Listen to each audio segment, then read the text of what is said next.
कृष्णा। राधे राधे दोस्तों, लड्डू गोपाल की लीलाओं को अनुभव करने के लिए, उनकी कृपा का पात्र बनने के लिए आपको एक बार अपने आप को पूरी तरह से ठाकुर जी पर समर्पित करना ही होगा। फिर आप देखना आपके लड्डू गोपाल का चमत्कार। दोस्तों, वृंदावन में विराजित हमारे बिहारी जी, बांके बिहारी जी के दर्शन के लिए देश विदेश से लाखों भक्त प्रतिदिन वृंदावन पहुंचते हैं। हम सभी कृष्ण भक्त हमेशा अपने दिल में बस यही चाह लिए रहते हैं कि हमें एक बार वृंदावन धाम जाने को मिले, बिहारी जी के दर्शन का सौभाग्य मिले। भक्त हमेशा अपने कान्हा से अर्जी लगाते हैं, हे मेरे लड्डू गोपाल, मुझे बुला लो ना वृंदावन। वृंदावन के बिहारी जी की सेवा शिशु के रूप में होती है और हम सभी के घर विराजित लड्डू गोपाल वो भी बाल स्वरूप में है, जो हम सभी की बात सुनते हैं। हमारा प्रेम जैसा हमारे लड्डू गोपाल के प्रति है, ठीक वैसा ही बिहारी जी के प्रति है। मैं अपने हर एक वीडियो में लड्डू गोपाल के अद्भुत चमत्कार, उनकी लीला कथा को श्रवण कराती हूँ, पर आज मैं इस वीडियो में बिहारी जी के अद्भुत चमत्कार के बारे में बताऊंगी। हमारे बिहारी जी ने यह चमत्कार उत्तर प्रदेश में रहने वाली योगिता पाठक जी के साथ की है। योगिता जी कहती हैं कि मेरी शादी को लगभग 10 साल हो गए हैं। हमारा परिवार बिहारी जी के शरणागत है। हम हर 6 महीने में बिहारी जी के दर्शन के लिए जरूर जाते हैं। वैसे तो हमारे परिवार में बिहारी जी की कृपा से किसी चीज की कमी नहीं है, पर हमारे जीवन में एक बहुत बड़ा अभाव था। शादी के कई वर्ष बीत जाने के बाद भी हमें कोई संतान नहीं था। हमने बहुत डॉक्टर को दिखाया, बहुत इलाज करवाया, हर जगह से हमें बस निराशा ही हाथ लगी। मैं एक बच्चे की आस में वृंदावन जाकर बिहारी जी से अपनी अरदास लगाई थी, हे मेरे बिहारी जी, कृपा करो, बिहारी जी मेरी सूनी गोद भर दो। शादी के बाद कई वर्षों से हर जगह चक्कर लगाकर मैं थक गई हूँ। अब आप ही कोई चमत्कार कर सकते हो, कृपा करो बिहारी जी, मुझ पर कृपा करो।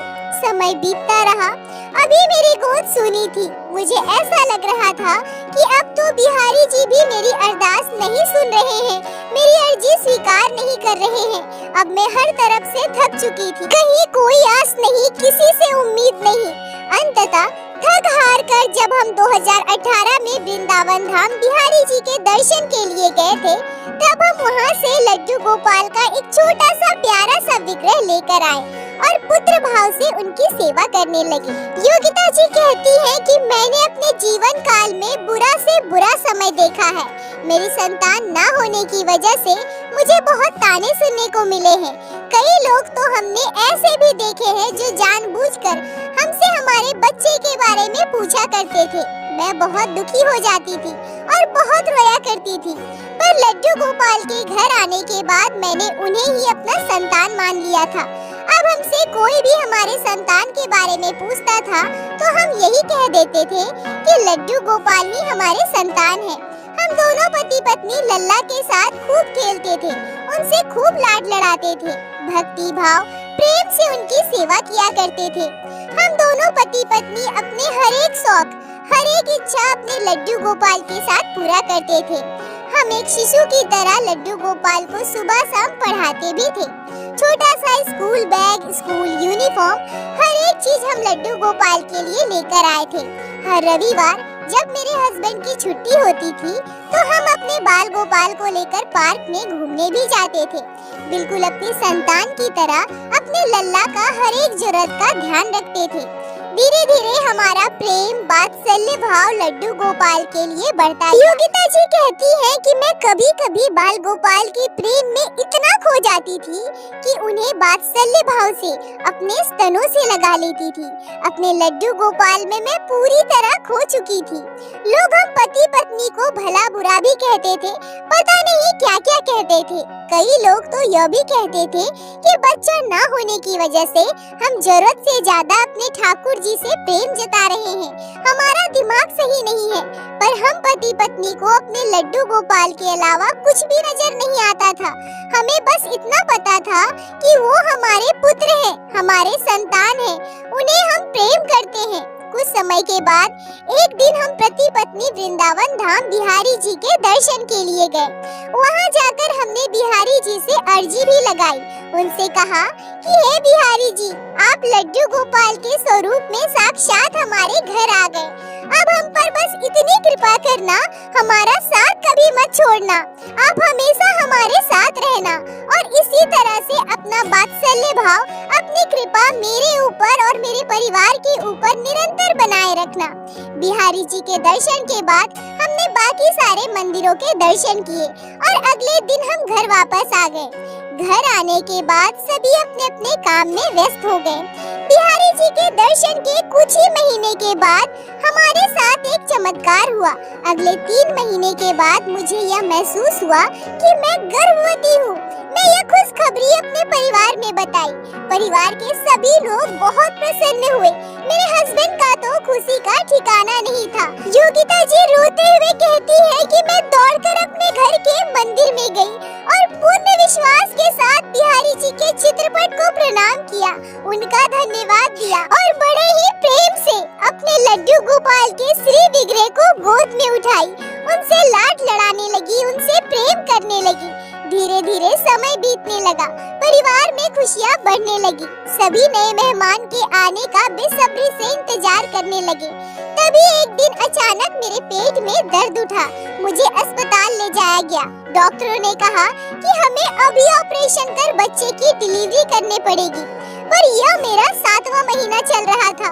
अभी 7वां महीना पूरा भी नहीं हुआ था। परिवार में सभी बहुत परेशान हो गए। मेरे हस्बैंड फिर से बिहारी जी से प्रार्थना करते हैं, हे बिहारी जी, आपने इतनी बड़ी खुशी दी और अब हमारे साथ ये सब क्या हो रहा है? हमें डॉक्टर का कहना तो मानना ही था।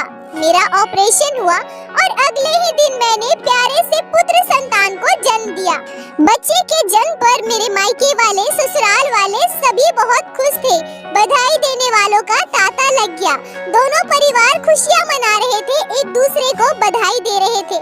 तभी डॉक्टरों ने कहा कि शिशु का स्वास्थ्य ठीक नहीं है, अभी कुछ भी नहीं कह सकते। एक ही क्षण में खुशियाँ गम में बदल गई। कई दिनों तक मेरे बच्चे को कांच के बॉक्स में रखा गया।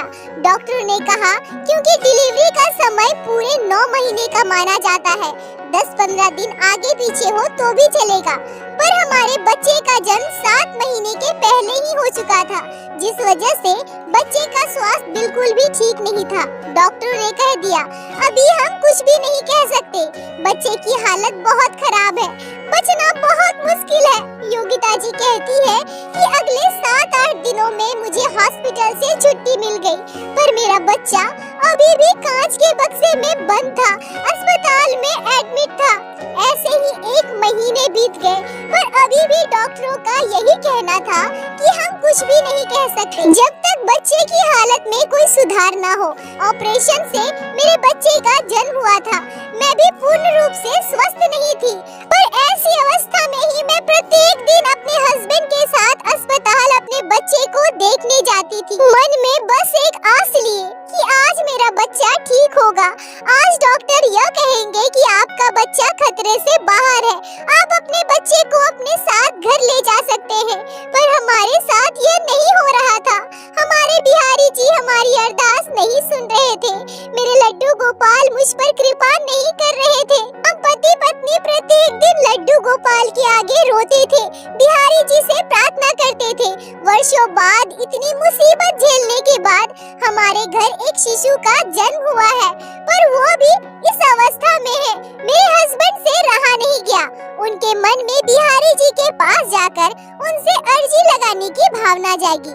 अंततः थक हार कर वो ट्रेन पकड़कर वृंदावन बांके बिहारी जी के चरणों में पहुंच गए और उन्होंने वहां यही अर्जी लगाई कि हे बिहारी जी, आपकी कृपा से घर में एक छोटा शिशु आया है और अब उसकी स्थिति ऐसी है, आपसे तो कुछ भी छुपा नहीं है। प्रभु, अब आप ही कोई लीला करो ना। 1 महीना हो गया है, बहुत पैसे भी खर्च हो गए हैं, अब मेरी आर्थिक स्थिति भी बहुत खराब हो रही है, मैं आगे कैसे मैनेज करूँगा? हे मेरे बांके बिहारी, अब आप ही कोई चमत्कार कर सकते हैं, आपसे ही पूरी उम्मीद है, आप ही का दिया हुआ संतान है, अब आप ही कोई लीला करो प्रभु, हम आप पर पूर्ण विश्वास करते हैं प्रभु। मेरे हस्बैंड ने बिहारी जी के दर्शन किए, उनसे अर्जी लगाई और उस रात वृंदावन में ही रुके। रात को जब मेरे हस्बैंड सो रहे थे तभी उन्हें बिहारी जी के वात्सल्यता का अनुभव हुआ। योगिता जी कहती हैं कि मेरे पति ने मुझे बताया कि मुझे ऐसा महसूस हुआ था जैसे बिहारी जी ने मेरे सर पर हाथ रखकर मुझसे कहा हो कि तुम मेरे हो, मेरी कृपा तुम पर पूर्ण रूप से है, तुम चिंता मत करो, सब कुछ ठीक हो जाएगा, मैं हूँ ना तुम्हारे साथ। तभी मेरे हस्बैंड की नींद खुल जाती है। वो आँख खोलकर इधर उधर देखते हैं तो उन्हें कोई भी दिखाई नहीं देता। उन्हें लगता है कि यह उनका भ्रम था। समय देखा तो सुबह के 4:30 बज रहे थे। मेरे हस्बैंड उठकर बाहर चले गए, यमुना जी में स्नान किया। यमुना जी में स्नान करके परिक्रमा में लग गए। सुबह 10 बजे परिक्रमा पूर्ण हो गई। फिर बाकी बिहारी जी के दर्शन किए और दर्शन के बाद वापस अपने घर के लिए निकल गए। मेरे हस्बैंड जैसे ही घर पहुँचे, मैंने दरवाजा खोला। मैंने हंसकर अपने पति का स्वागत किया। मैं खुशी से अपने पति के गले लग गई। योगिता जी रोते हुए कहती है कि मैंने अपने हस्बैंड से कहा कि खुशियाँ मनाइए, बिहारी जी का धन्यवाद दीजिए, हमारा बच्चा अब खतरे से बाहर है। डॉक्टरों ने कहा है कि अब डरने वाली कोई बात नहीं है। डॉक्टरों ने यह भी कहा है कि आप बहुत भाग्यशाली हो, इतने कम समय के बच्चे का बच पाना बहुत मुश्किल होता है। और आपके बच्चे की जो हालत थी, उसकी जो कंडीशन थी, उसको देखकर तो बिल्कुल भी नहीं लग रहा था कि आपका बच्चा बच भी पाएगा। पर अब आपका बच्चा खतरे से बाहर है, पूर्ण रूप से स्वस्थ है। अब चिंता की कोई बात नहीं है, घबराने की कोई बात नहीं है। बच्चा हष्ट पुष्ट है, बस कुछ दवाइयाँ दी है, उसे कुछ दिनों तक देते रहना। जब मेरे हस्बैंड ने यह बात सुनी, उनकी आंखों से आंसू आने लगे और उन्हें बिहारी जी की याद आ गई। मेरे हस्बैंड ने नम आंखों से मुझसे कहा कि योगिता, वो मेरा भ्रम नहीं था, बाकी बिहारी जी सच में मेरे सपने में आए थे। दोस्तों, एक माँ तो माँ होती है, पर एक पिता भी असीम ममता से भरा होता है। अपने बच्चे के लिए वो अपनी कमाई हुई पूरी जमा पूंजी, वर्षों की मेहनत, लाखों की संपत्ति सब निछावर कर देता है। एक पिता बस अपने बच्चों को खुशियाँ देना जानता है। भूखे प्यासे चेहरे की उदासी, दर बदर भटकना, यह सब आसान नहीं होता, यह बस एक पिता ही कर सकता है। योगिता जी कहती है कि इस घटना के बाद हमारी श्रद्धा भक्ति, हमारा विश्वास बिहारी जी के प्रति और भी गहरी और मजबूत हो गई। बाकी बिहारी जी की कृपा से मेरा बच्चा बिल्कुल स्वस्थ हष्ट पुष्ट है। हम सभी लड्डू गोपाल की सेवा अपने पुत्र के समान करते हैं। हमारे संतान के आने के बाद लड्डू गोपाल के प्रेम में, वात्सल्य में हमने जरा भी कमी नहीं की। योगिता जी, आपका बहुत बहुत धन्यवाद जो आपने लड्डू गोपाल के इस अद्भुत चमत्कार को, बिहारी जी के अद्भुत लीला को हमारे साथ शेयर किया, जिसे मैं हमारे चैनल के माध्यम से बाकी सारे भक्तों तक पहुंचा सकी। अपना साथ और प्यार ऐसे ही बनाए रखें। और दोस्तों, मेरे साथ एक बार प्रेम से कहिए, बोलो बाके बिहारी लाल की जय, लड्डू गोपाल की जय, जय जय श्री राधे। दोस्तों, यदि आप लोगों को आज की यह लीला कथा अच्छी लगी हो, आपके हृदय को स्पर्श की हो, तो कृपया वीडियो को लाइक करके अपने दोस्तों के साथ शेयर अवश्य करें, जिससे बाकी भक्त भी लड्डू गोपाल की इस अद्भुत लीला कथा को श्रवण कर सके। और हमारे चैनल को सब्सक्राइब करें, जिससे प्रतिदिन आप लोग हमारे चैनल पे श्री बाके बिहारी श्री लड्डू गोपाल की लीला कथा सुन सके। दोस्तों, यदि आपके जीवन में घटी हो कोई भी चमत्कारी घटना, या लड्डू गोपाल ने कभी भी की हो कोई भी लीला, जिसे आप हम सभी के साथ शेयर करना चाहते हैं, तो कृपया हमें इंस्टाग्राम पे मैसेज करें। हम आपसे कांटेक्ट करेंगे और आपकी उस लीला कथा को हमारे चैनल पे बाकी सारे भक्तों के साथ शेयर अवश्य करेंगे। लड्डू गोपाल की कृपा आप पर और आपके पूरे परिवार पर बनी रहे। राधे राधे।